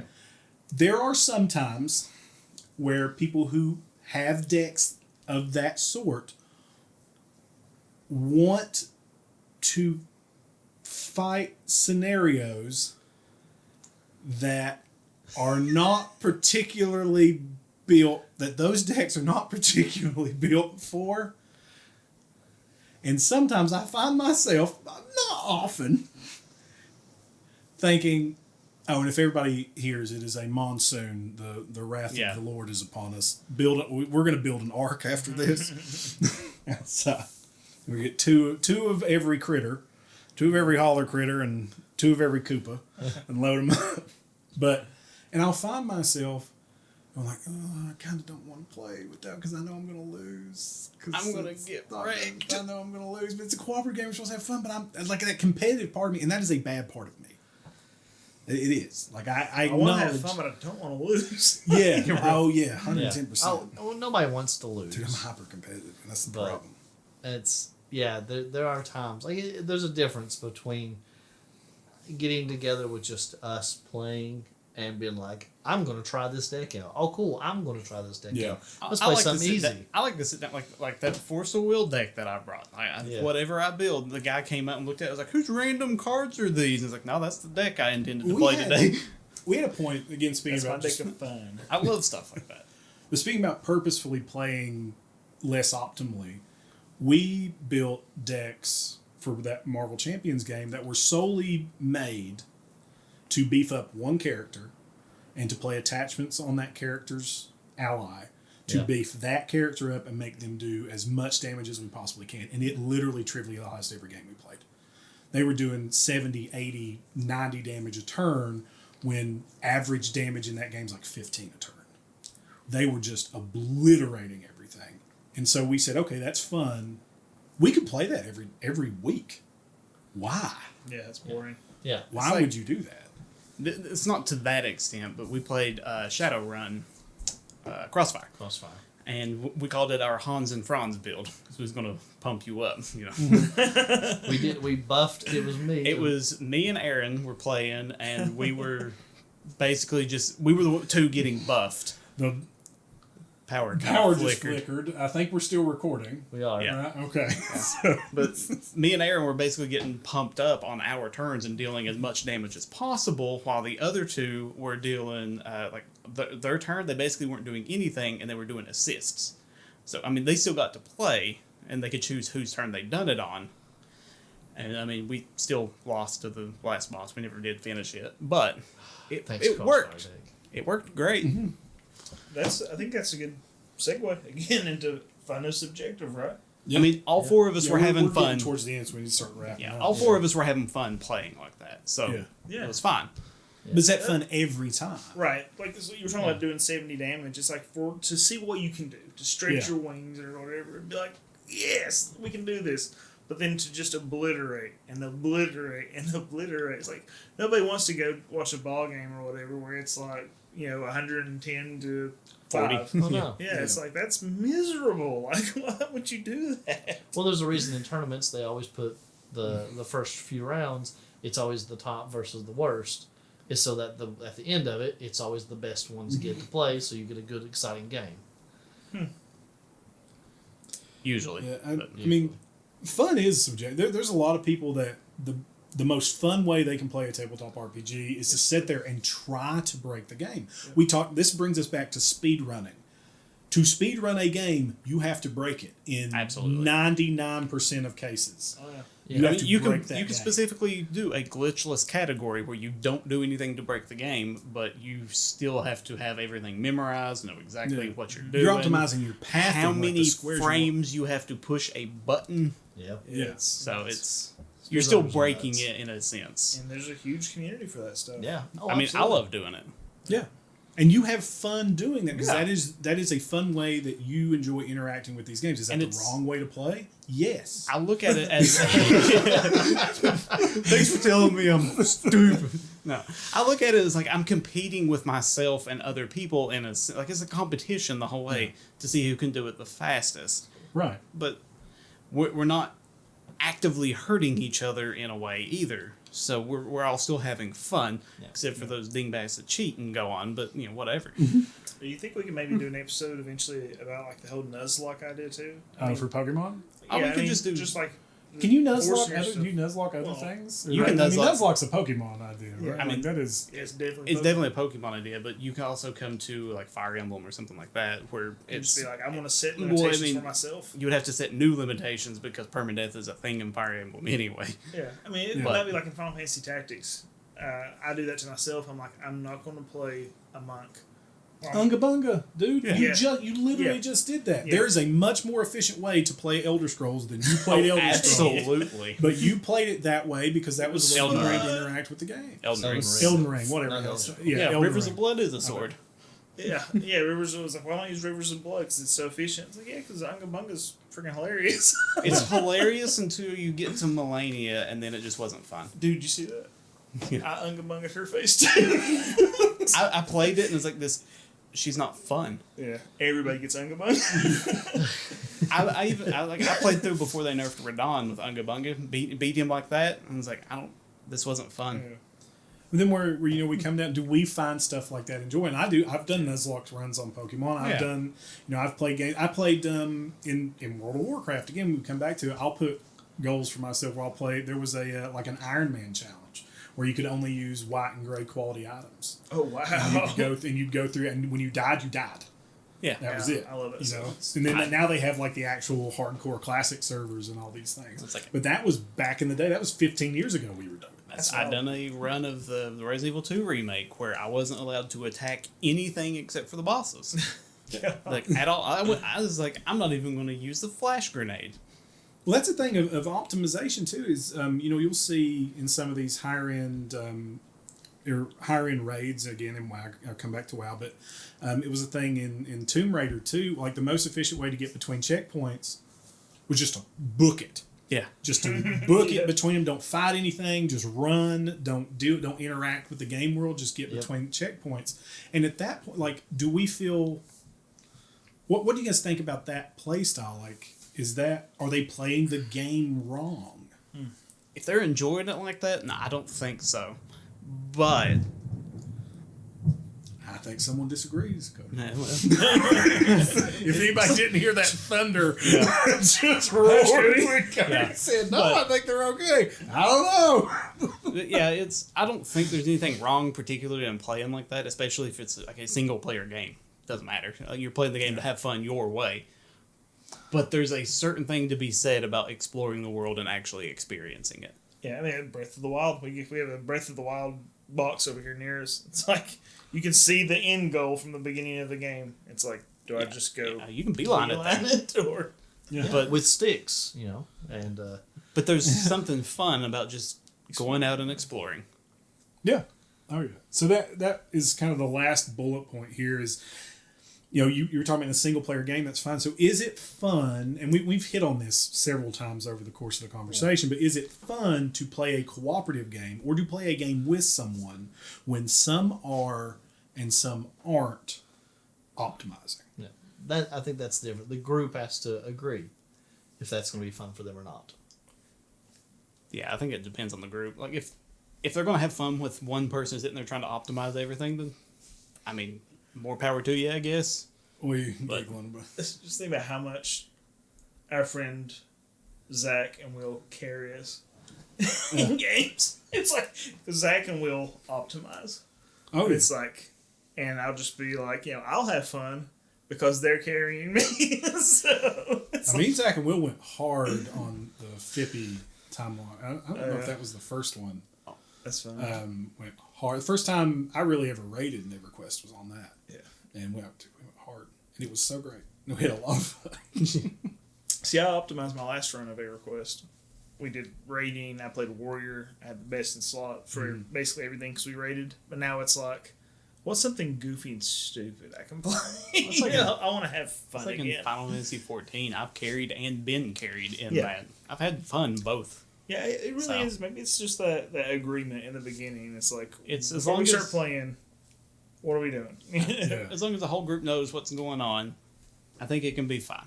What's the power leveling thing? Sorry, Aaron. No, you're fine. We had one of our friends who tried to play Final Fantasy 14, and I always tried to help him out the best I could.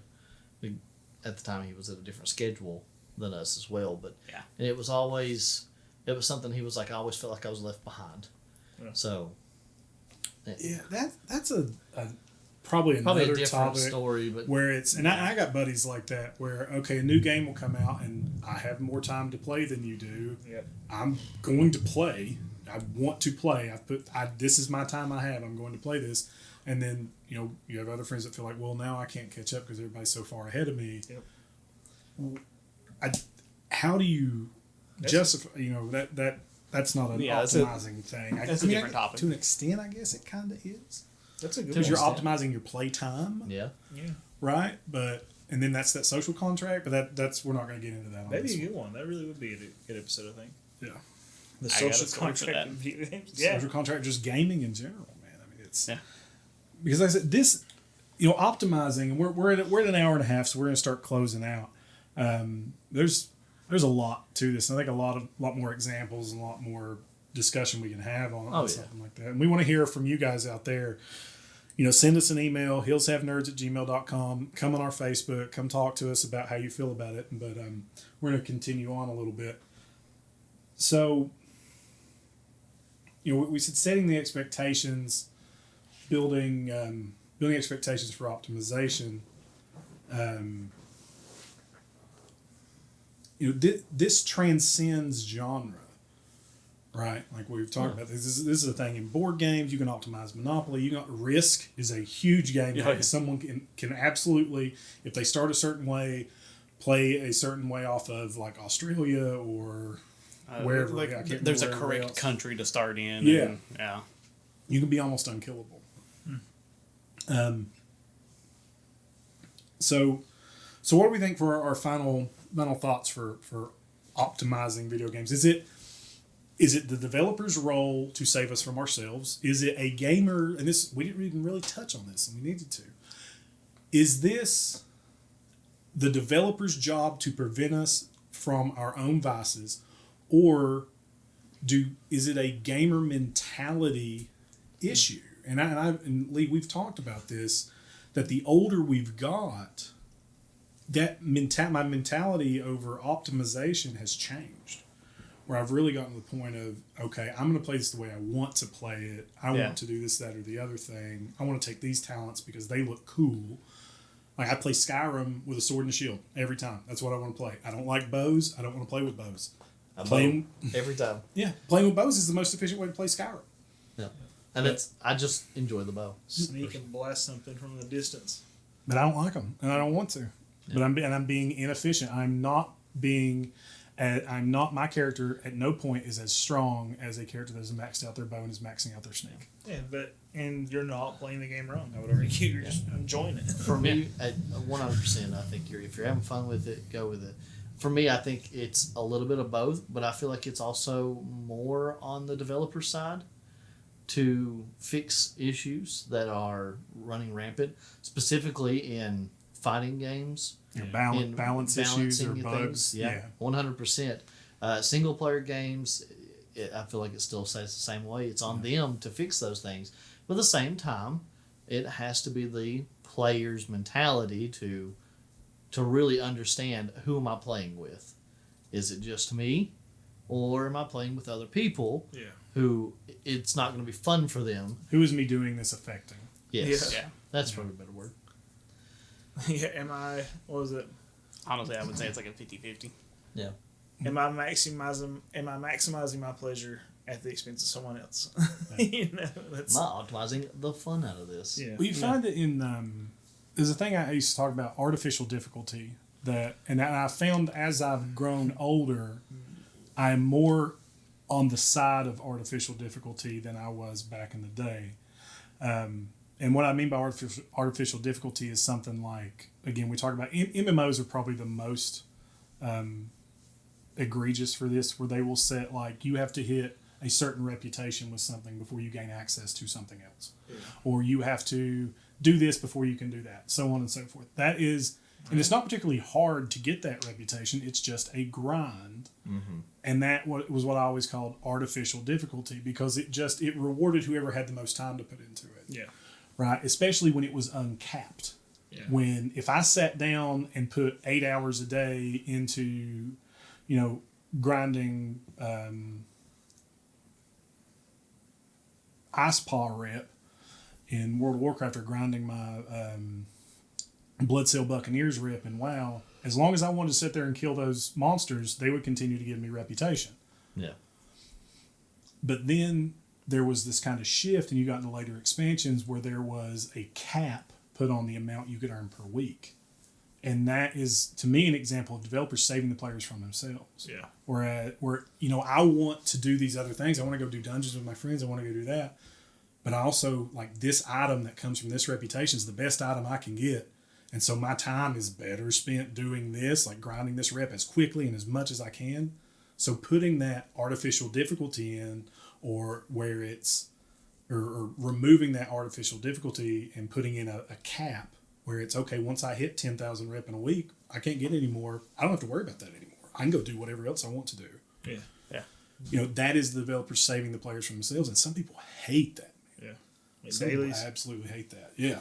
Well, yeah. Some people just want to get the best gear they can as quick as possible. I'm bad for that. Well, it's not even, it's just, I want to do this activity, and now you're capping me from it. I can't do this anymore. Or I can do it, but I'm not getting a reward from it. It's that risk reward thing, right? Like I can still go kill those furbolgs. Yeah. I can go kill Bloodsail Buccaneers. I'm just not getting reputation from it. Yeah. And that's not exact examples. I know someone's gonna be like, you can kill Bloodsail Buccaneers and get all the rep you want. They never cap that. That's not what I mean. I mean, you can use tomestones in Final Fantasy for that for 14. Like for There's the only new so new many gear, you can get 200, 250 in a week for one, and then like 500 for the lower tier one. I don't remember exactly. It's been a while. It's been a minute, yeah. But that's like that artificial difficulty of, okay, I have to, when it was uncapped, I could do it as much as I wanted for as long as I wanted. And that was to unlock this and get up to the next step, I had to do that. That's, quote unquote, to me, artificial difficulty. Yeah. It's not any more difficult for me to kill these things than it is to kill those things, but I have to kill these things to get up this step. So on and so forth. It's not testing my player skill, it's testing my player time. Yeah. Yep. I think about that with like where you burn bright and burn out. I'm bad for that too. Yeah. Oh, dude. Yeah. It's like, I'll play, a new Animal Crossing comes out, I'll play for 2 or 3 weeks, and I'm like, all right, I've done literally everything I can do for 3 weeks. I'm good. We're done. Yeah. I think about with the whole, I mean, I know Nuzlocke will be a different conversation, but I think it's up to us at some point to optimize the fun back into a game too. Like, Nuzlocke, randomizers, challenge runs, anything of the just sort. to be like, you know what, this isn't fun unless I change what I'm doing with it. You know? For me, I forget how the game was in the first place, so I go play through again. It's all new to me. Yeah.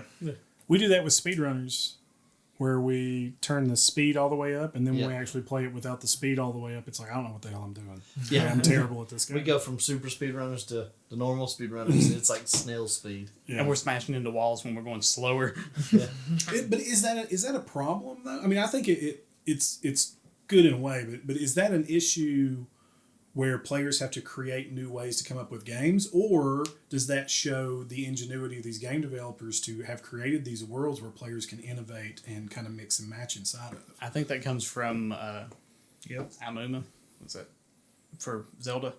Is that it? Awada? No, the actual developer. Miyamoto. Oh, Miyamoto.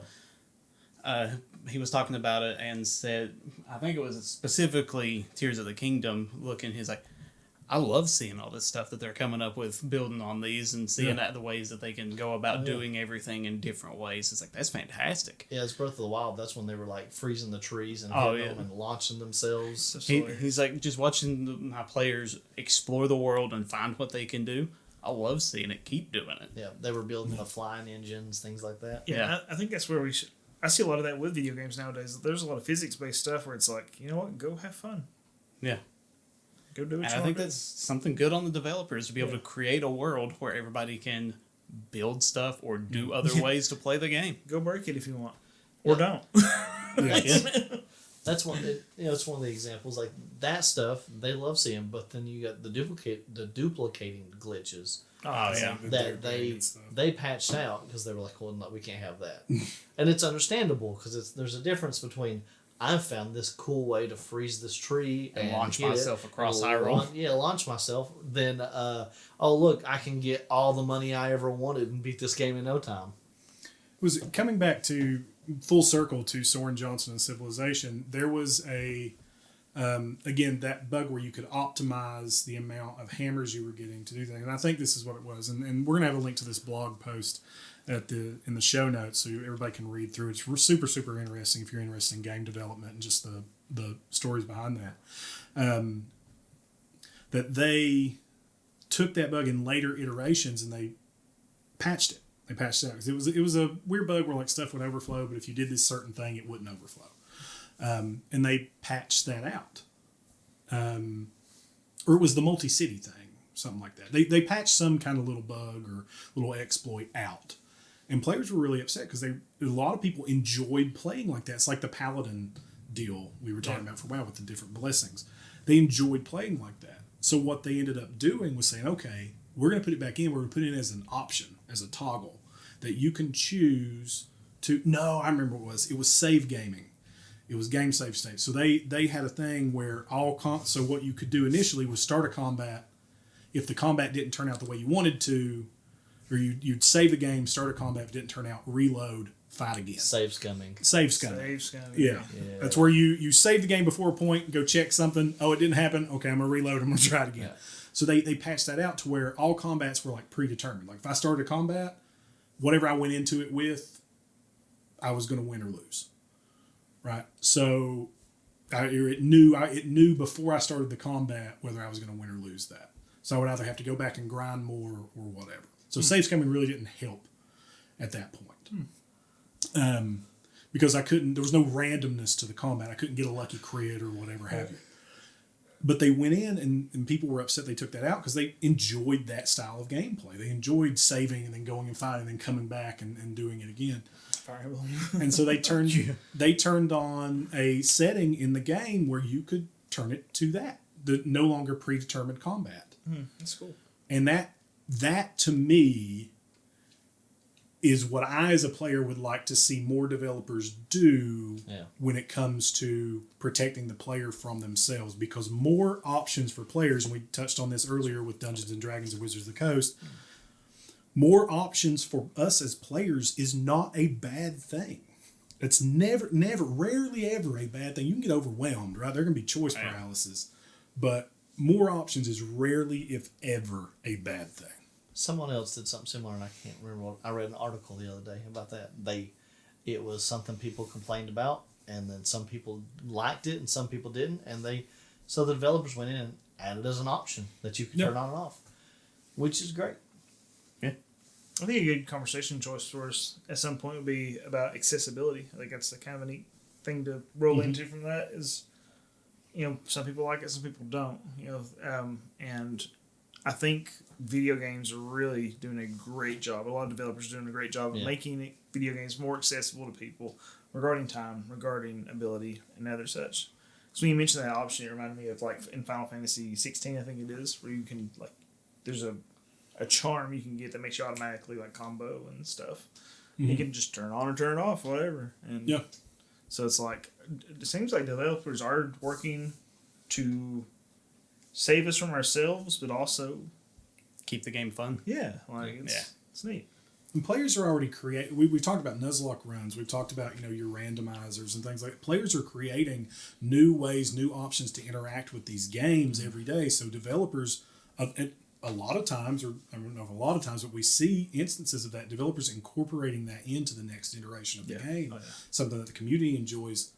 That's awesome. That is awesome. Man, that is fantastic. And that is this kind of like this symbiosis of gamer and developer, growing together. Oh, that was very recently, the Helldivers thing. Did you guys see that? Oh yeah. Let's talk. I have that wrote down here actually. Really? Right here, yeah. Let's talk about something about Helldivers real fast. What was it? Helldivers 2 was going to force a Sony login. They were going. Yeah, this isn't like so much optimization. Honestly, I think that's a completely different topic. This 100% is just nerds getting real pissed. And this is. They were nicked though. So Lee, do you want to talk about what it was? Oh, I just know that they were going to, in Steam, which is not associated with the PlayStation Network, you were going to be forced, right, to log into the PlayStation Network. Everything Helldivers in perpetuity. Yeah. Everything you were on with Helldivers, whether it be Steam or whatever the heck else Helldivers is in, you were going to have a PlayStation Network login to access Helldivers. Yeah, that sucks. That's not in certain countries. Oh, wow. Like certain countries were just about to get cut out. And they already sold the game there. Yeah, that you've already was the bought big them. problem. Yeah, And Steam had actually started saying, hey, it doesn't matter how many hours you have in it, we'll refund it. Yeah. And then we'll fight with Sony. Yeah. And I think that's what made Sony turn around, because they were going to start getting refunded. Yeah. They got review my bombed bad. crazy, man. Yeah, it went to like what? It went from a highly whatever. Well, it went game from to- having a like mostly 200,000 positive negative at 280 some thousand to it had 530 some thousand, and I think almost 300,000. Hell hath no fury like a nerd scorned. Good Lord. I tell you what I'm kind of proud of the community for there is it didn't seem like, and I might be wrong, and I'm sure some people put it out that way, it didn't seem like that scorn got directed at the developers at all. It wasn't Because I don't directed- think it it's was their all, fault. It was all at It's Sony. like- It wasn't really at the developers, which is good. Did you see that? But then they had some of the PR managers from Helldivers. I can't remember the company's names, like Arrowhead or something. Mm-hmm. Some of their PR managers said some things that was a little bit questionable, came off a little bit rude. Oh, I And didn't see then- that. And I mean, it was more so the PR manager was upset and said, I can't remember exactly how he said it, and he said something about just change your review to negative and don't play the game and go on.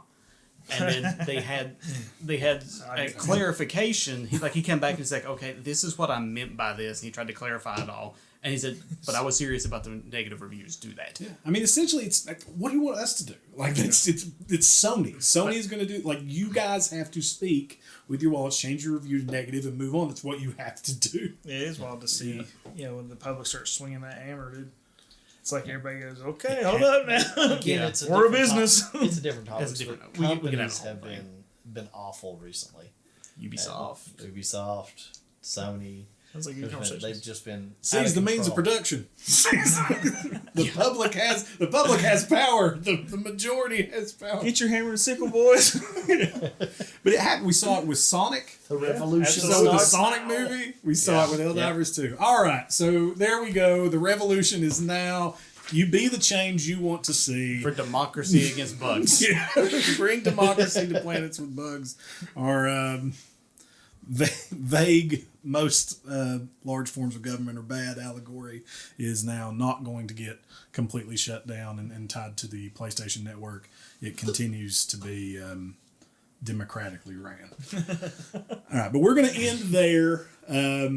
So again, guys, fun is subjective. Optimization is it's a big, broad subject. It's a big, huge, broad subject. Spans a ton of stuff. We want to hear what you think about it. Email us, heelshavenerds@gmail.com. Come talk to us about it. Let us know what you think. Do you optimize? Are you the guy at the table telling people what turns to make? Are you the guy at the table telling people, I'm not sure what to do? Help me out. Are you the person that speed runs? Do you want to find every glitch? Are you like my wife who has like everything jotted down meticulously and absolutely min-maxes Stardew Valley sometimes? Or do you just sit down and play? And what you play is what you play. And that's great. Come on our Facebook. Come give us a shout over there. We have a lot of discussion and conversation going on. most days over on the Facebook. Leave a review. Leave us a like, a review. Go over to our YouTube. Hit the subscribe button. Hit the bell. Do all that good stuff. Get all your nerdy content. If you leave a review, we'll read it live, just like we did Steve's in the last episode, and that may be why we haven't got another one. But if you leave a review or send an email, we'll read it out here on the show. And so with that, Lee, where can the people find you? On YouTube at Pixelbro Lee, Instagram at Pixelbro Lee, Twitch at Pixelbro Lee, basically any social media. Not at TikTok. Pixelbro Lee. Yeah, not for long, not on TikTok. But YouTube and Twitch are pretty important for me. So if you want to drop by, and especially chat about this, because a lot of these guys jump in chat and we talk about this stuff too. It'd be good. Yeah. Happy to have you. Anybody else got anything else to say? Josh finally got an email and he's tickled pink. We did. We got a review, and then we got an email from Lynn. Who So keep them coming. Yeah, keep them coming. All right. Anything else? Nope. Remember All right. to leave the fun in your games. Yeah, have the fun you want to have. If take it sleazy. Stay fresh, cheese bags. Stay fresh, cheese bags. There we go.